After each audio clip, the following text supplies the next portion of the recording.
গণতন্ত্র বিশ্বাস করাটা আসলে মানসিকতার ব্যাপার। তো আমার বিশ্বাস আপনারা সাথে থাকলে, দেশের মানুষ সাথে থাকলে আমরা ঠিক মতো এগিয়ে যাবো। সাবেক যে ফ্যাসিস্ট সরকারের যে প্রধানমন্ত্রী ছিলেন, তিনি এখন ভারতে আছেন।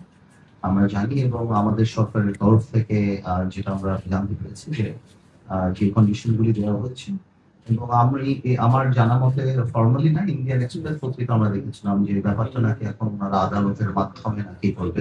বাট আমাদের তো দাবি একই যে ব্যাখ্যে, সেটা হলো যে আহ, শুধুমাত্র উনি কেন, প্রত্যেককে আমরা আমরা ফেরত চাই, যারা যারা যাদের নামে মামলা, যাদের নামে সবকিছু বাংলাদেশের জায়গা থেকে আমরা চাই যাতে করে এই জুলাই আন্দোলন থেকে আরম্ভ করে এর আগেও যে ঘটনাগুলি সেগুলি সঠিক বিচার হবে।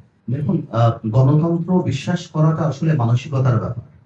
এটা কোনো সিস্টেমের ব্যাপার না, এটা মানসিকতার ব্যাপার। আপনি আপনার বিরুদ্ধে সংবাদ নিতে পারবেন কি পারবেন না, এটা মানসিকতা। আমরা 17 বছর যাবত যেটা দেখেছি সেই মানসিকতাটা ছিল না, সমালোচনা শোনার মানসিকতা ছিল না, এবং সেই কারণেই হয়তো মনে করে দেওয়া হতো যে টিভি চ্যানেল আমরা দিয়েছি, আমাদের পক্ষে কথা বলতে হবে। আপনার ইফ ইউ রিমেম্বার, আগের যে গত 6 মাসে আমাদের তরফ থেকে এবং মাননীয় প্রধানমন্ত্রীর তরফ থেকে এই ধরনের কোনো ইনস্ট্রাকশন বা কোনো মানসিকতার কোনো বহিঃপ্রকাশ আমি শিওর আপনারা দেখতে পান যে আমরা কাউকে নিয়ন্ত্রণ করব না, আমরা কারো মুখ বন্ধ করে দেবো না। এবং আমি বিশ্বাস করি আপনারা গণতন্ত্রের আরেকটা স্তম্ভ, আপনারা আছেন তাই আমরা এখানে আছি, আমরা আছি তাই আপনারা আছেন।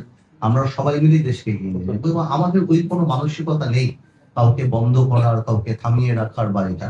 এবং আমাদের সরকারের মানে উপর পর্যায় থেকে এই ধরনের কোনো মানসিকতা আপনারা এই 6 মাসে দেখতে পারেন।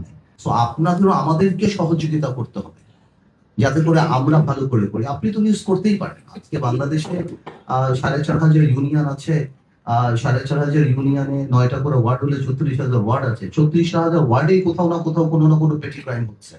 আপনি যদি সবটাই পত্রিকার পাতায় নিয়ে আসেন তাহলে তো মানুষ মনে করবে এই দেশে কোনো মানুষ বাস করতে পারছে। তো আমার বিশ্বাস আপনারা সাথে থাকলে, দেশের মানুষ সাথে থাকলে আমরা ঠিক মতো এগিয়ে যাবো।